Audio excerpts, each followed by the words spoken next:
क्या शुभ नाम है जी आपका? मेरा नाम महेंद्र दास है। गांव धनाना, जिला सोनीपत, हरियाणा का रहने वाला हूं और मैं संत रामपाल जी का छोटा भाई हूं नाते में। संत रामपाल जी महाराज की शरण में आने से पहले आप कौन सी भक्ति करते थे? वैसे तो भक्ति की रुचि बचपन से ही थी। फिर महाराज जी का बचपन से ही साथ मिलने से हनुमान जी की भक्ति, भगवान शिव के व्रत रखना, शिवलिंग पे जल चढ़ाना, वह भगवान विष्णु जी को विशेष रूप से मानता था, भगवान श्री कृष्ण जी को। जो आम हिंदू लोग करते हैं वही भक्ति हम करते थे। फिर मैं नौकरी लग गया, गुरु जी संत रामपाल जी से मैं दूर हो गया। मैं चंडीगढ़ रहा 8 साल, वहाँ जा करके रुचि भी खत्म हो गई। संत रामपाल जी महाराज की शरण में कैसे आए? फिर मैं 1991 में चंडीगढ़ से रोहतक आ गया और एसपी रोहतक का मैं ड्राइवर लग गया। मेरी पुलिस डिपार्टमेंट में नौकरी थी और महाराज जी पहले सिरसा वगैरह में पोस्टेड थे, जूनियर इंजीनियर की, और गुरुजी फिर रोहतक में पोस्टेड हो गए। रोहतक में पोस्टेड हो गए गुरुजी, और फिर मिलना जुलना शुरू हो गया।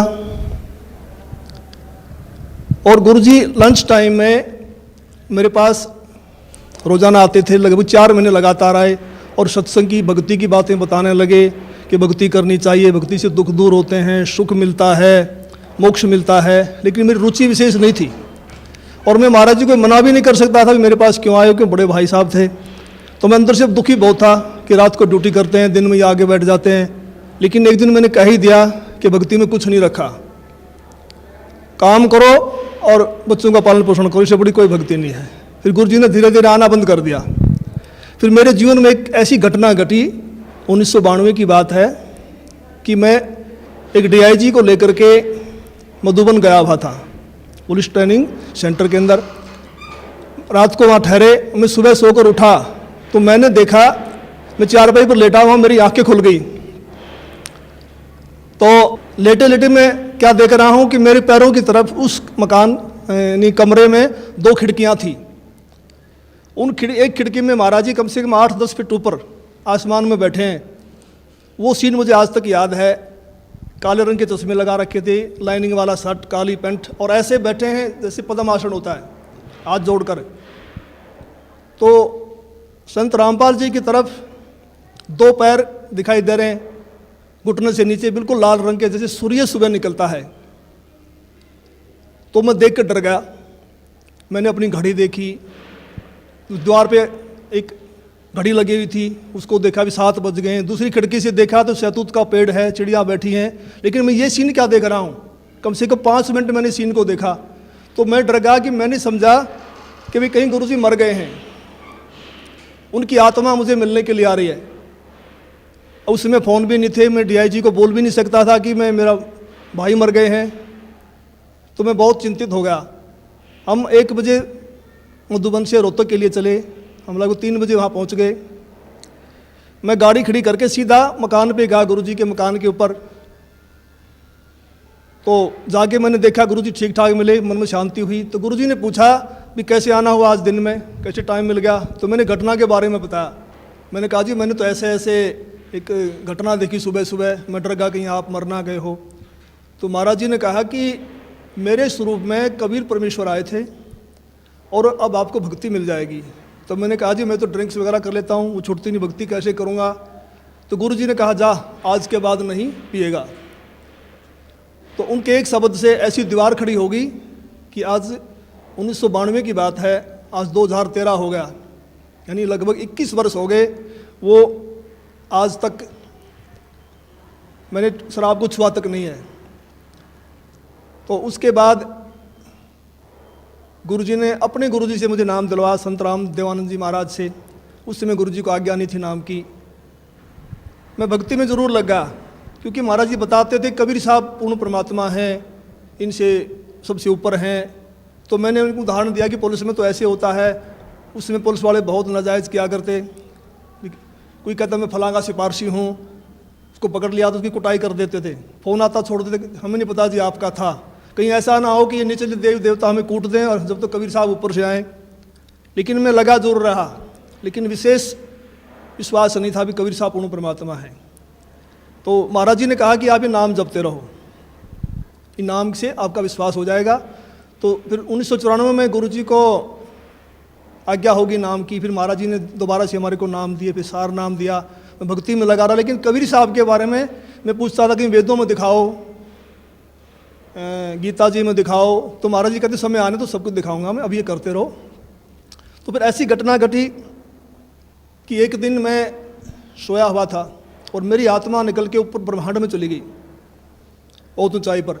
वहाँ विष्णु भगवान खड़े हैं श्री कृष्ण जी के रूप में, उनके सिर पर ऐसे मोर का चंदा है, मोर मुकुट है, और मेरे से कह रहे हैं कि जिस भक्ति पे आप लगे हो ये भक्ति बड़ी कठिन है, ये मार्ग बड़ा कठिन है, अगर इतना आसान होता तो सभी यहाँ से निकल जाते। और एक बात का ख्याल रखना, मेरे भक्तों को मत तोड़ना। जैसे मेरी आत्मा, मेरा सूक्ष्म शरीर मेरे शरीर में आया तो मेरी आँख खोली तो मेरा सारा शरीर पसीने से भीगा हुआ था, और मैं बिल्कुल सर्दी का महीना था, मैंने कपड़े चेंज किए पसीना पोंछकर, और मैं सुबह उठ करके अपनी ड्यूटी पे आया तो महाराज जी से मुलाकात हुई। मैंने महाराज जी को बताया कि ऐसे ऐसे घटना घटी रात को।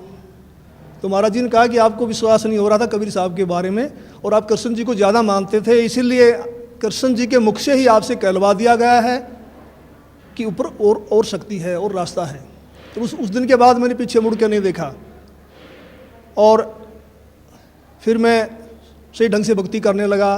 सर, संत रामपाल जी महाराज से नाम उपदेश लेने के बाद आपको क्या क्या लाभ हुआ?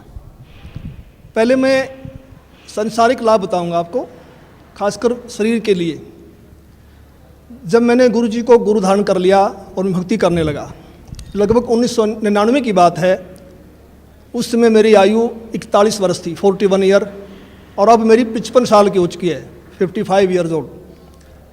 तो मैं रोहतक में एक रेलवे रोड का नाम है बाज़ार में, वहाँ एक लाला जी के पास बैठा हुआ था। वहाँ एक लड़का मेरे से मिला, वो लाला जी ने, उसका नाम फकीर चंद जी थे, उन्होंने कहा कि ट्रिपल एमए है और इन्होंने ज्योतिष शास्त्र से भी एमए किया हुआ है। तो मैंने उसको भक्ति की बात ही समझानी चाहिए, तो उसने कहा जी एक बार अपना हाथ दिखा दो। तो उसने मेरे हाथ देखे दोनों, पहले दाहिना हाथ देखा, कहने लगा आपकी आयु कितनी है? मैंने कहा मैं 41 वर्ष का हो चुका हूँ।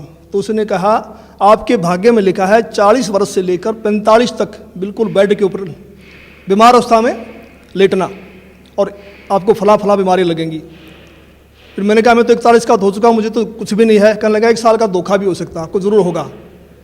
तो मैं कुछ चिंतित तो हुआ, लेकिन फिर उसने मेरा बायां हाथ देखा और कहने लगा आपकी पत्नी जिंदा है? मैंने कहा वो तो जिंदा है। कहता हो ही नहीं सकता। मैंने कहा मैं सुबह घर से आया था जब तू जिंदा थी, अब मर गई हो तो मैं कुछ कह नहीं सकता। लेकिन वो तो उसने कहा भी ये कैसे असंभव हो रहा है? तो मैंने उनसे कहा भी हम पूर्ण सतगुरु की शरण में हैं, सच्चे मंत्र का जाप करते हैं। हमारे सतगुरु कहते हैं कि भी तिल घटना मासा बढ़े वेदना लिखे जो लेख, सच्चा सतगुरु मिटा के ऊपर मार दे मेघ। हमारे सतगुरु ऐसे कर देते हैं। तो फिर मैंने 6 महीने के बाद फिर मुझे एक ऐसा ही और ज्योतिषी मिला। मैं जैसे पुलिस लाइन में गाड़ी का वायरलेस सेट ठीक करवाने के लिए गया, उस वर्कशॉप में एक इंस्पेक्टर थे इंचार्ज, वो अपनी टेबल पर ज्योतिष शास्त्र की किताब खोल के बैठे हुए थे।